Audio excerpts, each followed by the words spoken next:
Welcome to Aadya TV. మనతో పాటు మాజీ మంత్రి పద్మదేవేందర్ రెడ్డి ఉన్నారు. ఆమెను అడిగి తెలుసుకునే ప్రయత్నం చేద్దాం. మేడం నమస్తే. మేడం, రేవంత్ రెడ్డి సర్కార్ ఏర్పడి దాదాపుగా 2 సంవత్సరాల దగ్గరకు వస్తుంది. ఇది 3వ బతుకమ్మ. సో ఆయన అధికారంలో లేనప్పుడు పీసీసీ అధ్యక్షుడుగా ఉన్నప్పుడు బీఆర్ఎస్ పార్టీ మీద అవాక్ చవాకులు వేల్చిండు బతుకమ్మ విషయంలో. సో మరి ఇప్పుడు 10 రోజులలో బతుకమ్మ పండుగ కంప్లీట్ అవుతుంది. ఇంద్రమ్మ చీరలు అన్నాడు. మరి ఎవరికి ఇస్తున్నాడు ఇంద్రమ్మ చీరలు? ఎక్కడ పంపిణీ జరుగుతుంది రాష్ట్రంలో?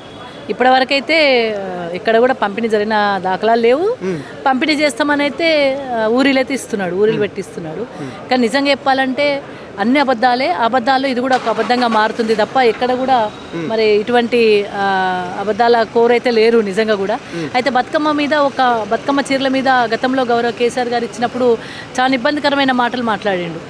ఎందుకంటే బతుకమ్మ చీర అనేది ఒక పవిత్రమైన ఆడబిడ్డకి ఇచ్చే ఒక సారే, ఒక చీర, దాన్ని కూడా ఎగతాళి చేసే విధంగా మాట్లాడి ఖరీదైన చీరలు ఇవ్వాలి, నాణ్యమైన చీరలు ఇవ్వాలి, ఖరీదైన చీరలు ఇవ్వాలని మాట్లాడిండు. మరి ఇప్పుడు ఎంత ఖరీదు ఇస్తున్నాడో చూస్తాం.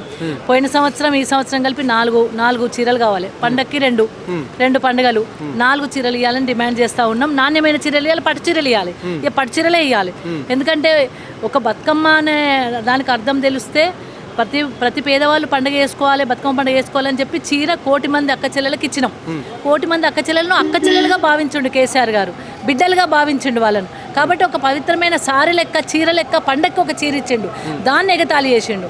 మరి ఎగతాళి చేసిన ఆయన ఏం చీరలు ఇస్తాడో చూస్తాము. ఆయన పట్టు చీరలు ఇవ్వాలి, 4 చీరలు ఇవ్వాలి, ప్రతి అక్క చెల్లెళ్లకు 4 చీరలు ఇవ్వాలని చెప్పి డిమాండ్ చేస్తాం. అంటే ఇక్కడ తెలంగాణ తల్లి విగ్రహాన్ని కూడా రేవంత్ రెడ్డి సర్కార్ మారవడం అనేది జరిగింది.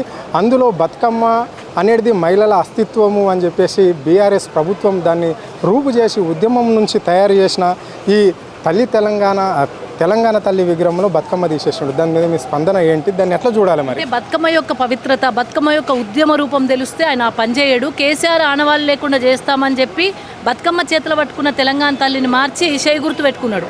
అంటే దీంట్లో అర్థమవుతుంది కాంగ్రెస్ పార్టీ తల్లి కానీ ఆమె తెలంగాణ తల్లి కాదు. తెలంగాణ తల్లి అంటే ఒక దేవత లెక్క కనిపించే తల్లి, ఒక ఉద్యమ స్ఫూర్తి ఉన్న తల్లి, బతుకమ్మ పట్టుకున్న తల్లే మాకు తెలంగాణ తల్లి. ఆయన కాంగ్రెస్ తల్లిని పెట్టుకొని ఇంకే తల్లిని పెట్టుకున్న మాకు అభ్యంతరం లేదు, ఆయన పెట్టుకొని. కానీ ఇది ఆంధ్ర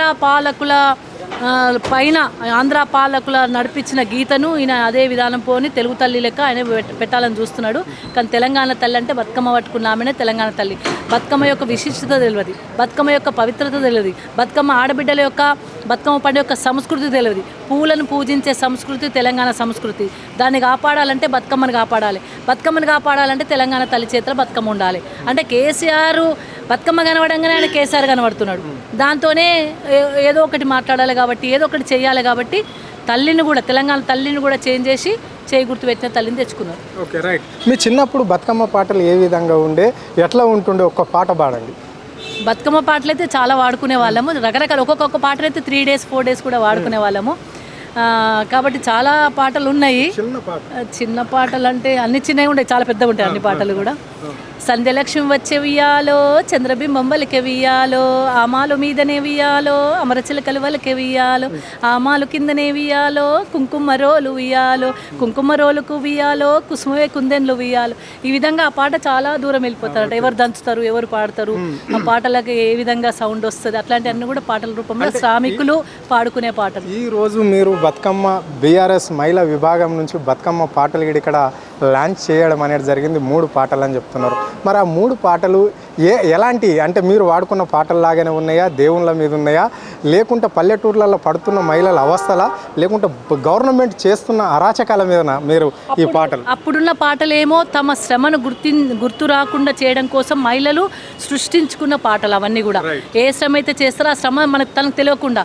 కానీ ఇప్పుడు మేము రచించుకొని ఇప్పుడు విడుదల చేసిన పాటలు ఏంటంటే, ఇప్పుడు ఆడబిడ్డ ఈ గవర్నమెంట్ ద్వారా ఆడబిడ్డ పడుతున్న కష్టం, రైతు పడుతున్న కష్టం, ఊర్లలో ఉన్న గోస, నీళ్ళ కోసం పడుతున్న కష్టము, గ్యారంటీలు అని చెప్పి మోసం చేసిన ప్రభుత్వాన్ని ఎండగట్టడం కోసం ప్రభుత్వం హామీలు ఇచ్చి చేయలేకపోతుంది. ఆ విషయాన్ని మా ఆడబిడ్డలు ఎలుగెత్తి చాటుతున్నారు. వాళ్ళకు ఆ ఎలుగెత్తే చాటే వాళ్ళకు కూడా అర్థమయ్యే రీతిలో 6 గ్యారంటీల సంగతి ఏంది, ఎప్పుడు ఇస్తారు అనే దాని మీద క్వశ్చన్ చేయడం కోసం పాటలు రచించారు.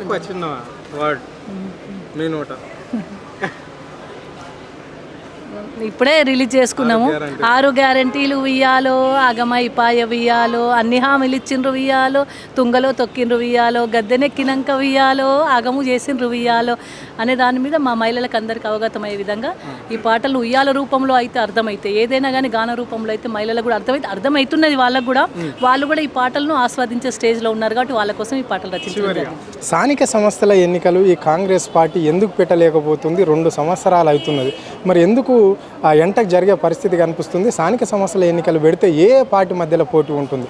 బీఆర్ఎస్ కాంగ్రెసా, Congress BJP BRS? Congress party స్థానిక సంస్థల ఎన్నికలు ఎందుకు పెడతలేదో రేవంత్ రెడ్డి గారిని అడగాలి. ఒకటి మేమేం చెప్తున్నామంటే ప్రజల దగ్గరకు పోయే ధైర్యం లేక, ప్రజలకు ఇచ్చిన హామీలు నెరవేర్చలేక, ప్రజలను మోసం చేసి గద్దెనెక్కిండ్రు కాబట్టి ఆ ఎక్కినాక తర్వాత హామీలన్నీ మర్చిపోయినరు కాబట్టి మళ్ళీ ప్రజల దగ్గరికి వెళ్తే వాళ్ళు క్వశ్చన్ చేస్తారు కాబట్టి ఆ క్వశ్చన్లు ఎదుర్కోలేని ధైర్యం లేక, వాళ్ళకి ఇస్తానని చెప్పి ఇయ్యలేక స్థానిక సంస్థలు పెట్టడానికి వెనక్కిపోతున్నారు. కోర్టు ఆర్డర్ ఇచ్చింది కాబట్టి దానికి ఏదో తూతు మంత్రంగా ఏదో కొన్ని కార్యక్రమాలు చేస్తున్నారు తప్ప అదర్వైజ్ వాళ్ళ ఎలక్షన్లు పెట్టడానికి ధైర్యం లేదు. ఒకటి పెట్టినా పర్వాలేదు, అది బీఆర్ఎస్ పార్టీకే లాభము, బీఆర్ఎస్ పార్టీ ఏకైక పార్టీగా నిలుస్తుంది. Okay, right. ఇది పరిస్థితి. అంటే స్థానిక సంస్థల ఎన్నికల్లో రేవంత్ రెడ్డి సర్కార్ పెట్టాలంటే భయాందోళన చెందుతుంది అని చెప్పేసి ఇక్కడ స్పష్టంగా చెప్పడం అనేది జరిగింది. రాబోయే స్థానిక సంస్థ ఎన్నికలలో మాత్రము ఇక్కడ బీఆర్ఎస్ పార్టీ హవా కొనసాగుతుంది అని చెప్పేసి ఇక్కడ స్పష్టంగా చెప్పడం జరిగింది. కెమెరా పర్సన్ రఘుతో, అరుణ్ ఆద్య టీవీ, హైదరాబాద్.